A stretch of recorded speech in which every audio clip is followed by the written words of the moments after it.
Rating mga Nori Rappers! Let's go!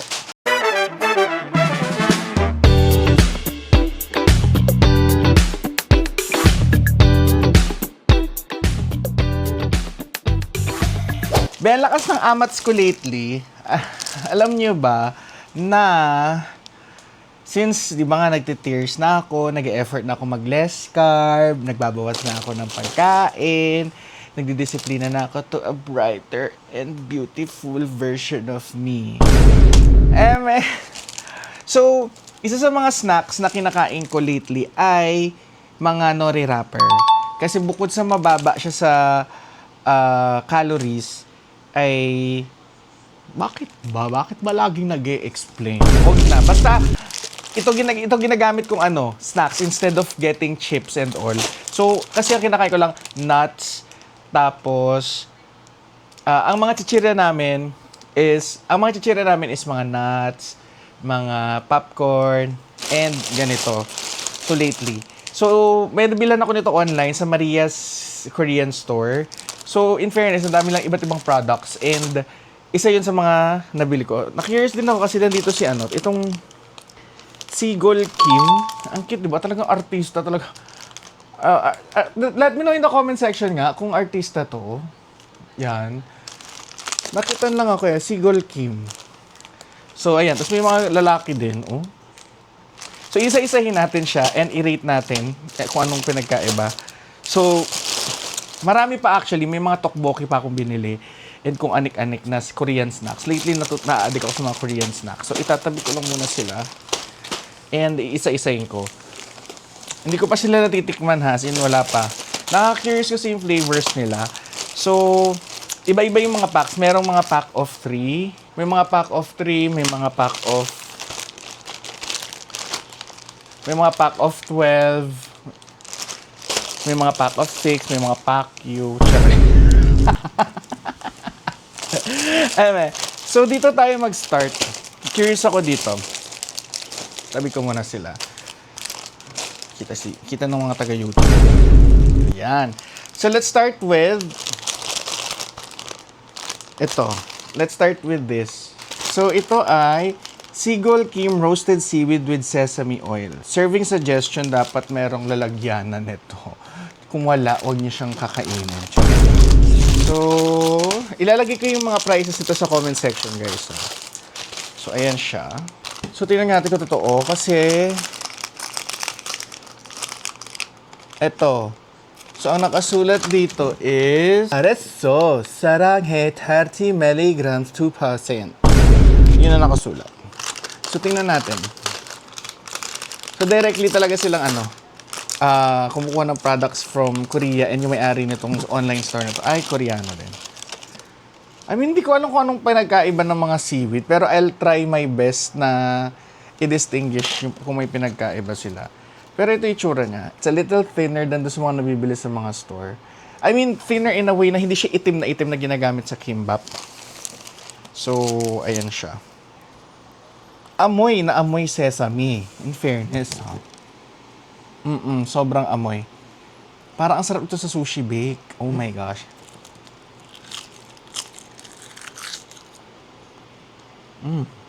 Nori seaweed. Salty. Marami siyang salt, in fairness. Maalat. Oh my God, tumatanda na tayo. Lahat na lang maalat. Pero in fairness, gusto ko to. Para siya normal na seaweed, pero mas lamang yung pagiging niya. Yung sesame oil niya. Tapos, medyo salty siya for my liking. Pero, masarap to sa mga sushi baked snacks. Great alternative. Bigyan ko to ng... Ang hirap i-rate kasi wala akong reference. Mamaya na. So, i-next ko muna yung isa. Yung isa naman ito. Bibigo. Bibigo? Na-try niyo na rin ba itong mga to? Kasi ako hindi pa. So, ang ganda ng packaging. Crispy seaweed snack. So, this is sesame. Ay! Ilagay natin sila dito. Diyan. Ay, ito, less oil siya. Less oily. Kasi itong isang to, super oily na una. Ayun natin may loob. o oil pa. Kita nyo ba? Kasi siguro dahil nga may sesame, ito wala. Bakit kaya? Hindi masyado amoy sesame to. Baka dahil sa roasted sesame? Well, wash muna tayo ng palette. Ito naman medyo thicker ng konti. Makita nyo ba yung difference? Ito, itong una-una may mga powder. Ito, wala. Ay, pares lang pala. Ito, kita nyo ba? Medyo dark to. Di ba? Medyo dark to. Ano natin to?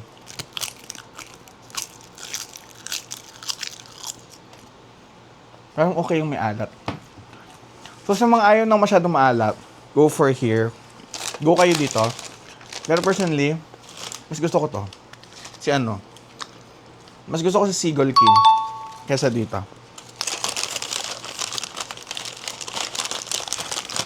Sarap gumawa ng fried rice ito. Alam mo yung pagka, okay rin pala may oil kasi pag lapat sa dila, parang inabsorb lahat ng layo na parang ganon. Gets nyo na yun.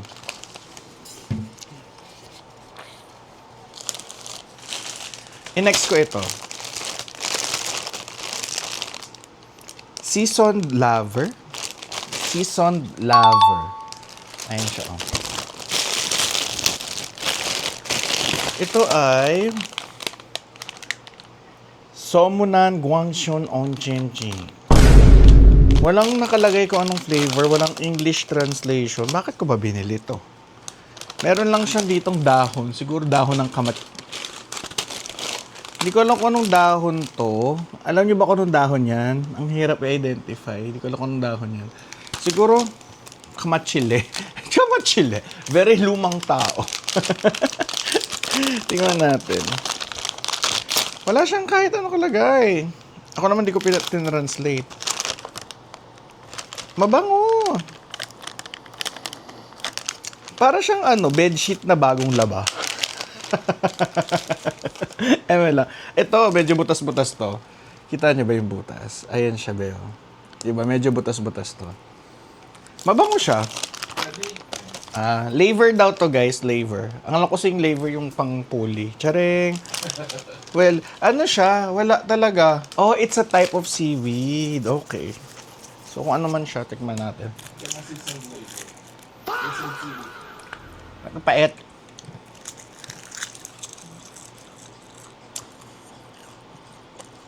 Wala siyang season at all. Wala siyang salt.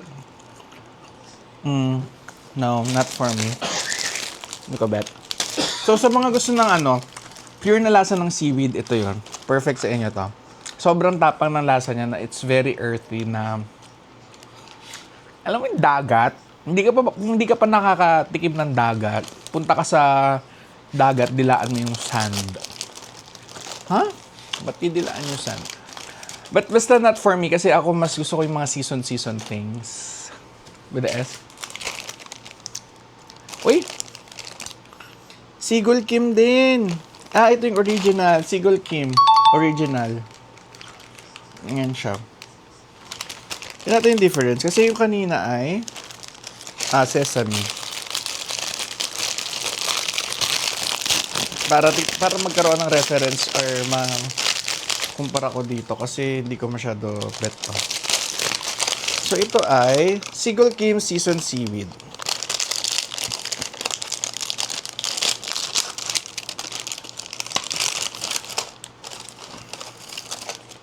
Amoy natin. Okay. Wala rin siya seasoning. Almost the same sila ng scent. Yung mabango pala yung lotion ko. Kaya sabi ko, mabango. Nag-lotion pala ako kanina. Yung lotion ko pala. Pero wala. Para lang siya amoy papel na walang effect. Walang epektos. Ano? Mas may lutong to. Pero ito kasi, lasang kangkong na malungkot. Ito, lasang kangkong na masaya. Mas lasa, may siya. In fairness, kahit original lang siya, may onting-onting alat ka na nakuha para kang kumain ng... Alam mo yung balat ng chicken na nasunog? Parang gano'n ang lasa niya. May onting bitter aftertaste because of the seaweed. And it's very crunchy. Hindi naman akala mo naman. Taga San Beda. In fairness, itong mga bilat na to, may ilalaban sila bilat. Sige, dito kayo sa harap. Gusto ko to. Next naman, meron, cheese. First time ko makakatikim, kaya binili ko to. Cheese flavor. Nakakaaliw naman to. Alam mo hindi yung mga snacks na kinakain na gito, hindi siya maala, hindi siya nakakaumay. Pero cheese flavor siya. Gusto ko siya itry.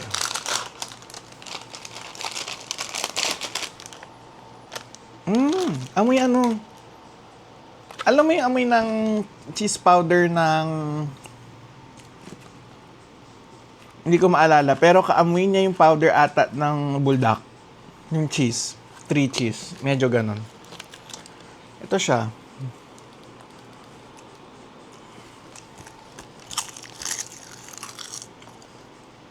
Oh my gosh. Ang sarap, gagi. Parang popcorn. Gagi, masarap. Oh my gosh, ito pinakamasarap for me. Be, sobrang sarap. Parang kang kumakain ng cheese powder. Huh? Is that a good thing? Pero compared to these, na iba, siya yung may kakaibang atake na masarap. I like this. Ito na number 1 ko. Pero masarap yung sesame eh. Sige, sa second ko lang ako. Dito sila sa harap yung mga gusto ko. Next naman is yung mga grupo ng mga kalalakihan na to. Hindi ko alam kung sino sila. Let me know in the comment section kung sino sila. Hindi ko kasi kilala. Meron 1, 2, 3, 4, 5, 6, 7, 8, 9, 10. 12 silang kalalakihan. Hindi ko alam kung sino tong mga to. Comment down below. Baka popular, baka popular K-pop group to. Ako lang may hindi kilala. Pasensya na. Ay, pero it's under Bibigo. Mga Bibi. Alam nyo, hindi sa pagiging wala na ako ibang naging crush na Koreano. Ang huli ko naging crush na Koreano na super duper crush. I mean, pag sinabing Koreano, ang bukod kay Cha Yoo-won. Ay, Cha Yoo-won ba yun? Cha Yoo-moon. Cha Myung-yoon? Yung sa mga K-drama, na? Basta si Cha Myung-yong. Cha Yung-woo. Basta yung pogi. Yun. And prior to that, si Siwon ng Super Junior. Yes, I'm a Suju. Oo, si Cha Yoo-woo. Siya ba yun? Oo, napaka-pogi talaga ni Cha Yun. Wow. Sana malaki din ng batang. Crush ng jowa ko si Park Bo-gum. Ayoko, mukha siyang tatay na IT. Tapos, ito siya. I mean, there's nothing wrong with IT ka. Wala siyang flavor. Hindi meron. Ito yung flavor niya, be. Parang merong milk tea. Ano bang to? Ang hirap naman pag hindi nakakabasa. Wala siyang flavor na nakalagay. Seaweed snacks, original din. Same lang. Same lang ni Bibigo. Same lang. Ito pala yung nandito. Nilagyan niya lang ng kalalakihan para sa mga bilat na mahilig sa kalalakihan. Yung mga nabubudol ba sa pogi. Same lang sila. Okay lang.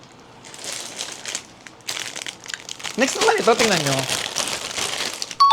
Diba, ang weird? Green tea tapos seaweed pinagsama. Kaya sabi ko, try ko nga. Ano-anong binibili ko. Ayan siya, oh. Tsaa.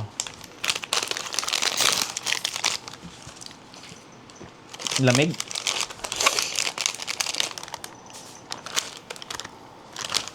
Amoy Amoy cabinet na Alam mo yung mga cabinet na na hindi na... Ano yung naimbakan ng mga pantalong amoy kulob. Yun. Para kung niloloko sarili ko, di pare-pares sa itsura.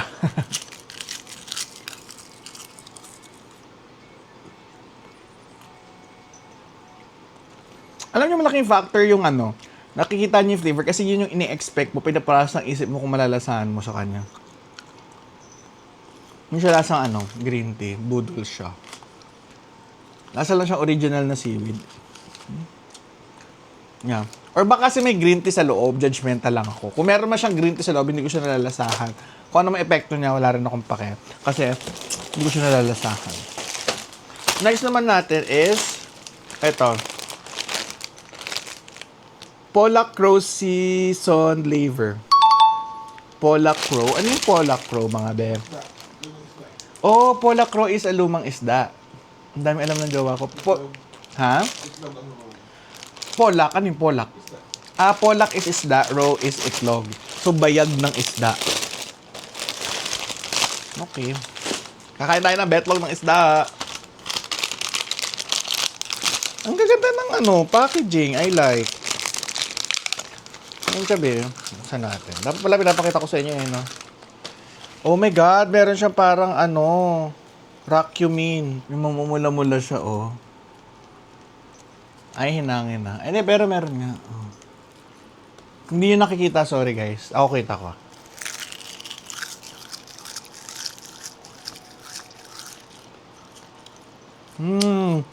Maanghang. Pwede na.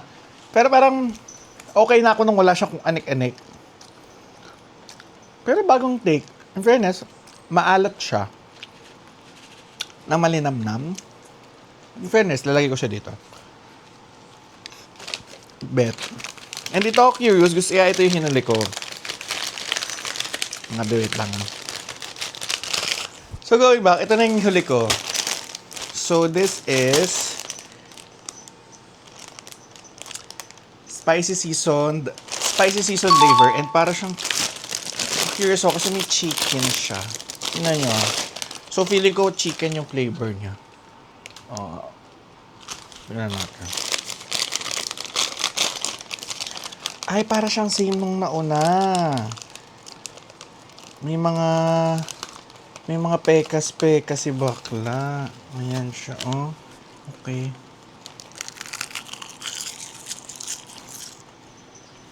Shit. Hanghang. Pero masarap. What the fuck? Be, parang sinundo tayo ni Satan. Woo! Ang anghang. Pero masarap. Yung anghang niya parang galing pepper. Woo! Parang kumain ng samyang. Woo! Sarap. Bet ko to. So, among all these mga natikman ko, ito ang aking mga top choices na highly recommended sa inyo. Go kayo dito kay ito. Among all and other brands na nakain ko, si Sigol Kim. Kasi doon hindi ko naman tinatandaan yung mga brands na kinakain ko before. Pero itong si Sigol Kim, ang tumatak sa akin. Itong kay Ate Girl. Ito kay Ate Girl na orange. Sobrang intense ng lasa ng niya, ng sesame oil and sesame seeds, na talagang nag-add ng another layer and experience sa pagkain ng nori wrapper or nori wrap. Feeling ko perfect to sa mga sa mga savory na baked sushi. Next naman is the original. Kahit original siya, hindi siya yung yung mapaklang lasa ng seaweed kasi lightly salted na siya. I like this si Ate Girl na naka-pink naman. And ang aking final na ang pinaka-nagustuhan ko sa pinaka-atake is itong cheese. Sobrang sarap na itong cheese na to, I swear. Para siyang chips. Highly recommended. Huwag kayong tutulog hanggang di kayo nakakabili. Uy, sino ka naman para nang natutulog? Then, ito literal na spice. Kasi di ba may mga spicy na budol? Ito, sobrang sarap nito. And there you have it. So if gusto niyo bumili nito, lahat ng nabili ko sa Maria's Korean Store. And nakatawa, bukod doon, ang dami ng variants ng Korean products. And doon din ako bumibili ng Hanson Luncheon Meat. Yung pork. Kasi usually, ang hirap-hirap din maghanap sa mga stores doon. Nasa Walter Mart lang siya. Wala namang Walter Mart na malapit dito sa amin. So, pag may chance akong bumili, ay bumibili talaga ako. Pero ang dami-daming distributor na seller online. So, bili na rin kayo noon, okay? So, in fairness, ang sarap. Ito. Ito ang aking top 3 favorite nori wrap. Kayo na mag-alam kung anong brand. Ayan sila. Okay, so sana nag-enjoy kayo sa video to. May na-discover na naman kayong bagong nori wrapper na masarap kainin. So ako na bumili para hindi na kayo gumastos. Okay, alam niyo na kung ano yung masarap. And let me know in the comment section if may gusto kayo i-rate, ipapunta, ipakain, ipa-experience, o ipaligpit. Ay, bakit ka man liligpit na tao? So, yun lang. Sana parating masarap ang ulam nyo. Kaya hindi tayo mayaman. Bye! Ligpit lang kami. Taste it,